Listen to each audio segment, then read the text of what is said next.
Vibrations क्या होते हैं, इसको समझने के लिए हमको एक बार आपका जो सेकंड चैप्टर था वहां जाना पड़ेगा। सेकंड चैप्टर में आपने पढ़ा था डिफरेंट टाइप्स ऑफ मोशन। उसमें आपने लीनियर मोशन पढ़ी थी, नॉन लीनियर मोशन पढ़ी थी। नॉन लीनियर मोशन के कुछ टाइप्स पढ़े थे, जैसे कि सर्कुलर मोशन पढ़ी थी आपने, और फिर बाद में आपने एक रोटेशनल मोशन भी पढ़ी थी।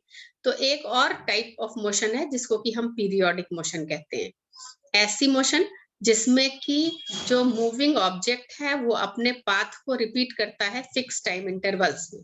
जैसे कि पंखे के जो ब्लेड्स हैं, फैन के ब्लेड्स जो हैं, वो जब मूव करते हैं तो वो फिक्स टाइम इंटरवल के बाद अपने पाथ को रिपीट करते हैं।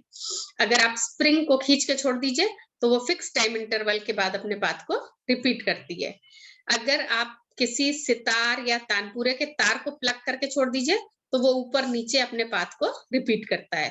तो फिक्स टाइम इंटरवल में ये सारे पाथ रिपीट होते हैं। एक और एग्जांपल, घड़ी की सुइयां। घड़ी की सुइयां जब मूव करती हैं तो वो अपने पाथ को रिपीट करती हैं।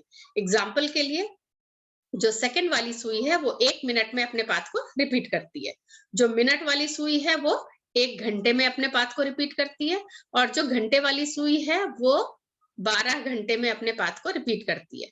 ये सब एग्जांपल्स हैं पीरियोडिक मोशन के। So the motion in which the object repeats its path after fix time interval is called periodic motion. Motion of hands of clock, motion of spring mass system, simple pendulum, cantilever, rim of automobile wheels या cycle wheel, all are examples of periodic motion। ये देखिए, ये आपको मैंने एक simple pendulum दिखाया है। ये लेफ्ट टू राइट मूव कर रहा है फिक्स टाइम इंटरवल में, तो अपने पाथ को रिपीट करता है। लेफ्ट से राइट पे जाता है, राइट से लेफ्ट पे आता है, फिर लेफ्ट से राइट पे जाता है, राइट से लेफ्ट पे आता है। पूरा एक साइकिल ये बनाता है और इसको ये रिपीट कर रहा है। ये आपका स्प्रिंग मास सिस्टम है। स्प्रिंग मास सिस्टम में ये वाले केस में जो मास है वो स्प्रिंग जो है वो नीचे तक आती है फिर ऊपर जाती है। फिक्स टाइम इंटरवल में पाथ रिपीट हो रहा है। ये आपका एक स्पेस में हमने दिखाया, फेज स्पेस में। ये कोई भी ऑब्जेक्ट आपका सर्कल में जो घूम रहा है वो भी फिक्स टाइम इंटरवल में अपने पाथ को रिपीट कर रहा है। यहां से हम अगली मोशन पढ़ते हैं जो कि ऑसिलेटरी मोशन या वाइब्रेटरी मोशन कहलाती है। वाइब्रेटरी मोशन या ऑसिलेटरी मोशन एक स्पेशल टाइप की पीरियोडिक मोशन है जिसमें कि ऑब्जेक्ट जो है वो एक फिक्स पॉइंट से टू एंड फ्रो, यानी एक बार एक साइड पे दूसरी बार दूसरी साइड पे, एक फिक्स टाइम इंटरवल के बाद ये अपना to and fro motion fix point के दोनों तरफ करता है। ये ऑसिलेटरी मोशन कहलाता है।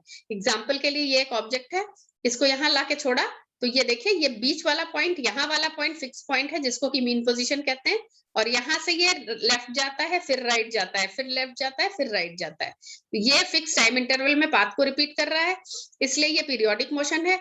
और चूंकि एक फिक्स्ड पॉइंट जिसको कि हम मीन पोजीशन कहते हैं उससे टू एंड फ्रो ये मोशन कर रहा है, इसलिए ये ऑसिलेटरी मोशन या वाइब्रेटरी मोशन कहलाता है। So a special type of periodic motion in which the object moves to and fro about a fixed point is called oscillatory motion or vibratory motion. The fixed point is known as mean position. तो जब mean position से दोनों sides पे आपका motion होती है तो ये आपकी to and fro मोशन कहलाती है, और ये आपकी होती है वाइब्रेटरी मोशन। एग्जाम्पल के लिए सिंपल पेंडुलम है, spring mass system, cantilever, loaded beam, strings of different musical instruments, ये सब आपके ऑसिलेटरी या वाइब्रेटरी मोशन है। ये देखिए, ये अगर कोई बच्चा झूला झूलता है तो ये वाइब्रेटरी मोशन परफॉर्म करता है। ये स्प्रिंग मास सिस्टम है, नीचे से ऊपर चलता है, ये वाइब्रेटरी मोशन परफॉर्म करता है। ये वाइब्रेटरी मोशन जो है वो वेव्स को भी जन्म देती है। ये हम आपको आगे जब वेव्स वाला पोर्शन पढ़ाएंगे तो उसमें बताएंगे कि किस तरह से वाइब्रेटरी मोशन की वजह से वेव्स बनती हैं। डिफरेंट पैरामीटर्स या terms related to vibratory motion, ये आपने पहले भी पढ़ा था कि हर मोशन के साथ कुछ पैरामीटर्स रिलेटेड होते हैं जो उसको एक्सप्लेन करते हैं। ठीक वैसे ही जो parameters related to oscillatory motion में है उसमें पहला पैरामीटर है वाइब्रेशन। मीन पोजीशन से शुरू होके एक एक्सट्रीम तक जाना, वहां से दूसरे एक्सट्रीम तक जाना, और फाइनली मीन पोजीशन पे आना, ये वन वाइब्रेशन बनाता है। एग्जाम्पल के लिए, ये अगर सिंपल पेंडुलम है ये इसका मीन पोजीशन है। यहाँ से ये लेफ्ट में जो मैक्सिमम डिस्टेंस जाएगा ये इसका एक्सट्रीम 1 है। फिर ये राइट में जो मैक्सिमम डिस्टेंस जाएगा ये इसका एक्सट्रीम 2 है। तो यहाँ मीन पोजीशन से यहाँ तक जाना, फिर यहाँ से वापस यहाँ तक जाना और यहाँ से वापस मीन पोजीशन पे आना, ये एक कंप्लीट वाइब्रेशन कहलाता है। ये देखिए यहाँ पर इसको मैंने दिखाया हुआ है। यहाँ से O से A पे गए, फिर A से B पे आए और B से वापस O पे आ गए, ये आपका 1 वाइब्रेशन बनता है। अगर आप इसको ऐसे देखें कि ये O से A पे गए, A से B पे आए और ये ऐसे घूम गया, तो ये एक सर्कल में अगर मूव करता है तो भी ये वाइब्रेटरी मोशन को एक्सप्लेन करता है एक डिफरेंट मैनर से। तो ये आपका ये देखिएगा कि जब ये गोलाई में घूमता है तो ये 360 डिग्री का एंगल कंप्लीट करता है। ठीक वैसे ही जब यहाँ O से A पे जाता है और A से B पे आता है और B से वापस O पे आता है तो ये 360 डिग्री का एंगल ट्रेवल कर लेता है। नेक्स्ट आ जाइए, दूसरा जो पैरामीटर है ये टाइम पीरियड है, इसको कैपिटल T से लिखा जाता है और इसका SI यूनिट सेकेंड होता है। एक वाइब्रेशन कंप्लीट करने में लगा हुआ टाइम पीरियड कहलाता है। The total time taken to complete one vibration is called time period and its SI unit is second. It is denoted by capital T। तीसरा पैरामीटर होता है फ्रीक्वेंसी। एक सेकेंड में कितने साइकिल्स कंप्लीट हो रहे हैं। So number of vibrations completed in 1 second is called frequency. Frequency को स्मॉल f या स्मॉल n दोनों से डिनोट किया जाता है, स्मॉल n या स्मॉल f, और इसका SI यूनिट हर्ट्ज होता है। एक हर्ट्ज जो है 1/सेकेंड या सेकेंड इनवर्स के बराबर होता है। चौथा पैरामीटर है एम्पलीट्यूड। आपके मीन पोजीशन से किसी भी एक एक्सट्रीम का जो डिस्टेंस होता है वो एम्पलीट्यूड होता है। एग्जाम्पल के लिए अगर हम यहाँ से बात करें तो यहाँ से लेके यहाँ का ये मीन पोजीशन से एक एक्सट्रीम का, चाहे आप इधर का ले लीजिए चाहे इधर का ले लीजिए, दोनों बराबर होगा। ये जो डिस्टेंस होता है ये एम्पलीट्यूड A होता है। सो मीन पोजीशन से किसी भी एक साइड का जो एक एक्सट्रीम का जो डिस्टेंस होता है वो एम्पलीट्यूड कहलाता है। इसको स्मॉल a से लिखते हैं और इसका SI यूनिट मीटर होता है। अगला है डिस्प्लेसमेंट, इंस्टैंटेनियस डिस्टेंस। किसी पर्टिकुलर इंस्टेंट पे मीन पोजीशन से जो ऑब्जेक्ट है उसका कितना डिस्टेंस है।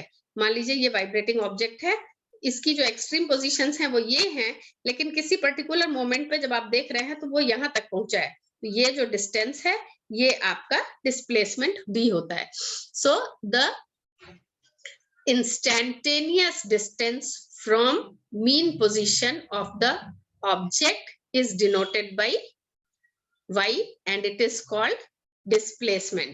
जो y का या displacement का जो SI यूनिट है वो मीटर होता है। कहीं कहीं आपको y मिलेगा, कहीं आपको d भी मिलेगा, स्मॉल d इसके लिए। अब देखिए वाइब्रेशंस जो है वो 3 तरह के होते हैं। पहला है फ्री वाइब्रेशन, दूसरा फोर्स्ड वाइब्रेशन, और फोर्स्ड वाइब्रेशन का एक स्पेशल टाइप है रेजोनेंट वाइब्रेशन। फ्री वाइब्रेशन क्या होता है, अगर आप किसी ऑब्जेक्ट पे एक बार फोर्स लगाएं और उसके बाद वो अपने आप जो है वो मेंटेन करे वाइब्रेशंस को because of internal elastic forces of objects, तो ये फ्री वाइब्रेशन कहलाता है। एग्जाम्पल के लिए ये एक ऑब्जेक्ट है, इसको मैंने एक बार फोर्स लगा के छोड़ दिया, अब ये जो वाइब्रेशंस हो रहे हैं वो इसके अंदर जो इंटरनल इलास्टिक फोर्सेस है उसकी वजह से हो रहे हैं, ये कहलाता है आपका free vibration. If the force is applied once and then the vibrations of object are maintained by internal elastic forces of the object, then such vibrations are called free vibrations।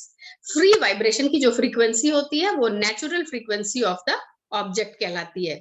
simple pendulum है, cantilever है, loaded beam है, spring mass system है, ये सब free vibrations perform करते हैं। ये देखिए ये कैंटिलीवर है जो ऊपर नीचे वाइब्रेशंस परफॉर्म कर रहा है। एक यहां से ये फिक्स है, ये इस जगह से फिक्स है और ये यहां से ऊपर नीचे वाइब्रेशंस परफॉर्म कर रहा है। ये इसकी मीन पोजीशन है, मीन पोजीशन से ऊपर नीचे ये वाइब्रेशंस परफॉर्म कर रहा है, ये फ्री वाइब्रेशन है। इस समय इसकी जो फ्रीक्वेंसी है वो natural frequency of this object है। सिमिलरली अगर ये ऐसे ऐसे भी वाइब्रेट कर रहा है तो मीन पोजीशन इसका जो है उससे लेफ्ट और राइट पे वाइब्रेट कर रहा है, तो भी ये जो फ्रीक्वेंसी है वो इस ऑब्जेक्ट की नेचुरल फ्रीक्वेंसी है।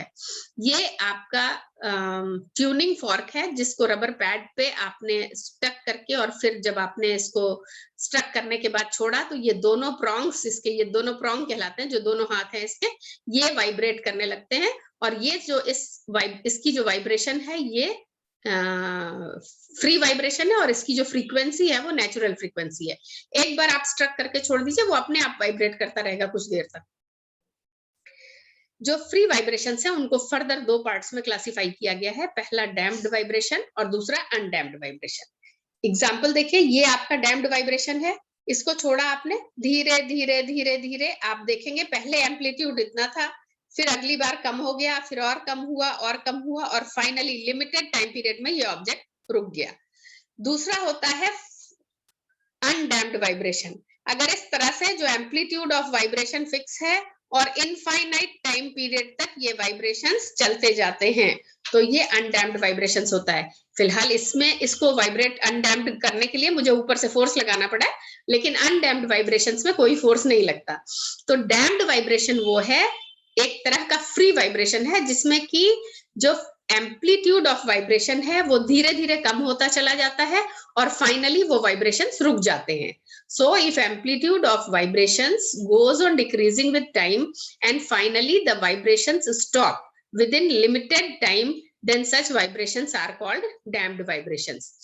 जो कैंटिलीवर का वाइब्रेशन है, लोडेड बीम है, या स्प्रिंग मास सिस्टम है, ये सब जो है डैम्प्ड वाइब्रेशंस परफॉर्म करते हैं। ये देखिए डैम्प्ड वाइब्रेशंस को आपको मैंने यहाँ पर पिक्चर के फॉर्म में भी दिखाया हुआ है। ये देखिए आप शुरू में जब ये स्टार्ट होता है, ये अभी तो देखिए इसका जो एम्पलीट्यूड है वो बहुत ज्यादा है। इनिशियली एम्पलीट्यूड इतना होता है और फिर ये कम होता जाता है और कम और फाइनली ये रुक जाता है। तो जो इसका टाइम और डिस्प्लेसमेंट का या टाइम डिस्प्लेसमेंट ग्राफ जो बनेगा उसमें देखिए ये एम्पलीट्यूड टाइम ग्राफ जो बनेगा, पहले एम्पलीट्यूड ज्यादा है, फिर एम्पलीट्यूड कम हुआ, फिर और कम हुआ, फिर और कम हुआ और फाइनली ये जो है वाइब्रेशंस बंद हो गए। ये आपका एम्पलीट्यूड पहले ज्यादा है, फिर और कम हुआ, फिर और कम हुआ, फिर कम होते होते ये रुक गया। ये आपका होता है डैम्प्ड वाइब्रेशन। दूसरा देखिए ये डैम्प्ड वाइब्रेशन का ग्राफ, यहाँ पर ये एम्पलीट्यूड टाइम एम्पलीट्यूड ग्राफ कहलाता है। शुरू में एम्पलीट्यूड बहुत ज्यादा है, फिर कम हुआ, फिर कम हुआ, फिर कम हुआ और फाइनली ये जीरो हो गया। अनडैम्प्ड वाइब्रेशन वो होता है जिसमें एम्पलीट्यूड ऑफ वाइब्रेशन जो है वो कांस्टेंट रहता है और जो वाइब्रेशंस हैं वो इनफाइनाइट पीरियड ऑफ टाइम तक कंटिन्यूड रहते हैं। ऐसे वाइब्रेशंस अनडैम्प्ड वाइब्रेशंस कहलाते हैं। अगर सिंपल पेंडुलम को आप क्लोज्ड जार में रख दें, क्लोज्ड जार का मतलब अगर ऐसी जगह पर जहां पर की हवा ना आती हो, अगर इस तरह के किसी जार में सिंपल पेंडुलम को रख दिया जाए और उसको वाइब्रेट करा के छोड़ दिया जाए तो ये आपका अनडैम्प्ड वाइब्रेशन होगा। इसीलिए अगर ऐसे ही अगर स्प्रिंग मास सिस्टम को किसी एयर फ्री जार में रख के उसको वाइब्रेट कर दिया जाए तो ये जो वाइब्रेशन होगा वो अनडैम्प्ड वाइब्रेशन होगा। अनडैम्प्ड वाइब्रेशन का फिगर देखिए, पहले वाले का भी आपने देखा था और अब भी देखिए। पहले वाले में ये जो एम्पलीट्यूड था वो धीरे धीरे कम होता जा रहा था, इसमें देखिए एम्पलीट्यूड जो है वो जितना था उतना ही है और ये एम्पलीट्यूड बंद नहीं होता और इनफाइनाइट पीरियड तक ये चलता चला जा रहा है। ये जो इसका एम्पलीट्यूड और टाइम ग्राफ है, इधर टाइम है इधर एम्पलीट्यूड है। आप देखिए एम्पलीट्यूड इसका कांस्टेंट है, कहीं नहीं कम हो रहा है, जितना था शुरू में उतना ही है। ये उसको और क्लियर करके दिखाया हुआ है। ये आपका जो एम्पलीट्यूड है वो यहाँ पर फिक्स है और इतना ही एम्पलीट्यूड है और ये वाइब्रेशंस चलते चले जा रहे हैं। सो जब भी एम्पलीट्यूड ऑफ वाइब्रेशन कांस्टेंट रहता है, वो चेंज नहीं होता और इनफाइनाइट पीरियड ऑफ टाइम तक वाइब्रेशंस कंटिन्यूड रहते हैं, तो ये आपके अनडैम्प्ड वाइब्रेशंस कहलाते हैं। अब आ जाइए फोर्स्ड वाइब्रेशन। अगर एक पीरियोडिक फोर्स लगाना पड़े किसी ऑब्जेक्ट के वाइब्रेशंस को मेंटेन करने के लिए, पीरियोडिक फोर्स मतलब अपने आप तो ये रुक जाएगा थोड़ी देर में, हमने क्या किया थोड़ी देर के बाद फिर लगा दिया धक्का, फिर ये चलता रहा, फिर हमने फोर्स लगा दिया, तो ये पीरियोडिक फोर्स है। 2-3 बार ये चल गया, फिर मैंने लगा दिया, एक फिक्स टाइम इंटरवल के बाद जो फोर्स लगता है ये आपका पीरियोडिक फोर्स कहलाता है।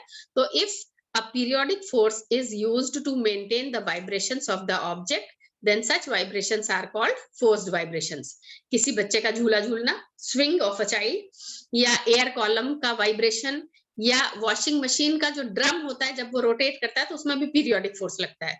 Rotations of washing machine drum, ये सब एग्जांपल्स है फोर्स्ड वाइब्रेशंस के. ये देखिए, ये बच्चा झूला झूल रहा है और पीछे से इसका फादर जो है वो बार बार धक्का दे रहा है, तो ये बार बार पीछे से एक फिक्स टाइम इंटरवल के बाद वो फोर्स लगा रहा है वाइब्रेशंस को मेंटेन करने के लिए. ये हुआ आपका फोर्स्ड वाइब्रेशन. रेजोनेंट वाइब्रेशन जो है वो एक स्पेशल टाइप का फोर्स्ड वाइब्रेशन होता है, जिसमें की जो फ्रीक्वेंसी है अप्लाइड फोर्स की, यानी जो फोर्स आप लगा रहे हैं उसका जो फ्रीक्वेंसी है वो आपके ऑब्जेक्ट के नेचुरल फ्रीक्वेंसी से मैच कर जाती है. जब दोनों की फ्रीक्वेंसी मैच कर जाती है तो जो एम्पलीट्यूड ऑफ वाइब्रेशन है वो बहुत ज्यादा बढ़ जाता है.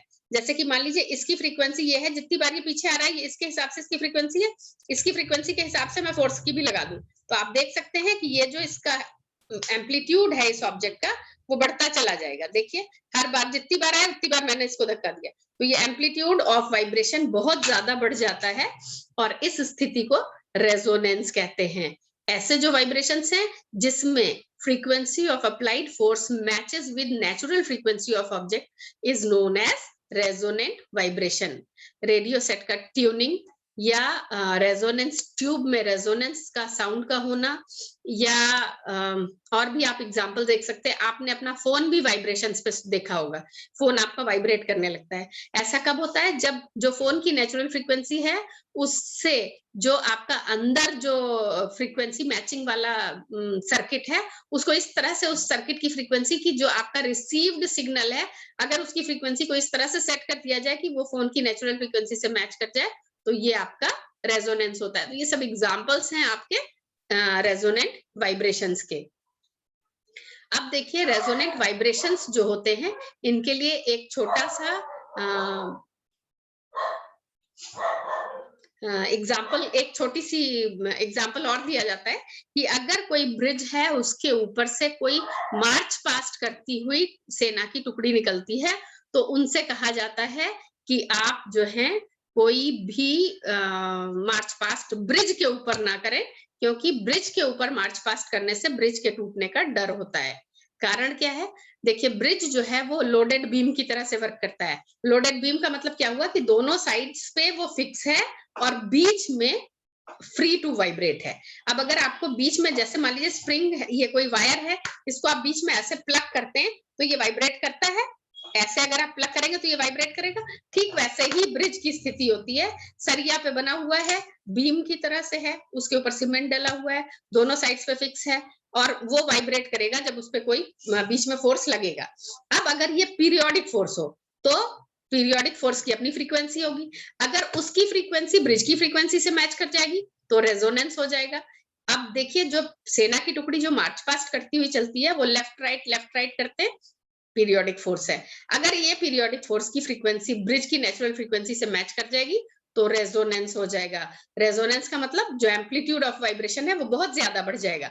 अगर ये बहुत ज्यादा बढ़ जाएगा तो सरिया तो लोहे का है, वो तो वाइब्रेट कर लेगा, लेकिन जो बीच में सीमेंट है वो फ्लेक्सिबल नहीं होता, वहां पर क्रैक्स आ जाएंगे. तो इस तरह से जो ब्रिज है वो आपका डैमेज हो जाएगा. अब हम आ जाते हैं अगली मोशन जो कि कहलाती है simple harmonic motion. Simple harmonic motion एक ऐसी मोशन है, एक स्पेशल टाइप की वाइब्रेटरी मोशन है जिसमें कि जो एक्सेलरेशन होता है वो डायरेक्टली प्रोपोर्शनल होता है डिस्प्लेसमेंट के. यानी जितना ज्यादा डिस्प्लेसमेंट उतना ज्यादा acceleration. And always directed towards mean position. Always directed towards mean position का मतलब क्या हुआ? जब अंदर की तरफ ऑब्जेक्ट आएगा, ये देखिए यहां से जब अंदर की तरफ आएगा तब तो इस पे एक्सेलरेशन लगेगा, यानी कि वेलोसिटी बढ़ती चली जाएगी. और जब यहां से बाहर की तरफ जाएगा तो रिटार्डेशन लगेगा, यानी कि जैसे जैसे बाहर को निकलेगा वैसे वैसे वेलोसिटी कम होती जाएगी. तो यहाँ पे पहुंच के जीरो हो जाएगी, फिर यहाँ से आएगा बढ़ती चली जाएगी, यहाँ पे मैक्सिमम हो जाएगी, और फिर आगे निकलेगा धीरे धीरे आगे जाएगा, कम होती जाएगी, यहाँ जीरो हो जाएगी, और फिर वापस जब अंदर चलेगा, यानी जब भी टुवर्ड्स मीन पोजीशन चलेगा एक्सेलरेशन पॉजिटिव हो जाएगा. एक्सेलरेशन पॉजिटिव होने का मतलब जो वेलोसिटी है वो बढ़ती चली जाएगी, और जब ये अंदर से बाहर की मीन पोजीशन से बाहर की तरफ जाएगा तो इसकी वेलोसिटी रिड्यूस होती चली जाएगी और फाइनली जीरो हो जाएगी. ये तो हुआ डायरेक्टेड टुवर्ड्स मीन पोजीशन का मतलब। और ऑलवेज प्रोपोर्शनल टू डिस्प्लेसमेंट, मतलब मीन पोजीशन से जितना ज्यादा दूर होगा उतना ज्यादा एक्सेलरेशन या रिटार्डेशन होगा। बाहर की तरफ जा रहा है तो रिटार्डेशन होगा, अंदर की तरफ जा रहा है तो एक्सेलरेशन होगा। लेकिन जितना ज्यादा डिस्टेंस होगा उतना ज्यादा इसका मैग्नीट्यूड होगा। तो जब भी कोई ऑब्जेक्ट इस तरह से वाइब्रेट करता है कि जो एक्सेलरेशन है वो डायरेक्टली प्रोपोर्शनल हो मीन पोजीशन के, एक्सेलरेशन जो है वो डायरेक्टली प्रोपोर्शनल हो डिस्प्लेसमेंट के, और हमेशा डायरेक्टेड हो टुवर्ड्स मीन पोजीशन, तो ऐसी मोशन को सिंपल हार्मोनिक मोशन कहते हैं। फिर से देखिए, special type of vibratory motion in which acceleration is directly proportional to displacement and is always directed towards mean position is known as simple harmonic motion. Simple harmonic motion का एक छोटा सा definition भी है जो ज्यादा आसान है। ये डेफिनेशन है any motion which or any vibratory motion which can be expressed in terms of harmonic functions, that is cos theta and sin theta, is known as simple harmonic motion. ये हमने आपको अलग अलग फैक्ट्स लिखे हुए हैं simple harmonic motion के बारे में। पहली चीज, सिंपल हार्मोनिक मोशन का जो एब्रीविएशन है वो SHM है, शॉर्ट में इसको SHM लिखा जाता है। SHM जो है वो हार्मोनिक फंक्शंस साइन थीटा और कॉस थीटा के टर्म्स में रिप्रेजेंट की जा सकती है, यानी जो इसका इक्वेशन होता है उसमें हमेशा साइन थीटा या कॉस थीटा होता है।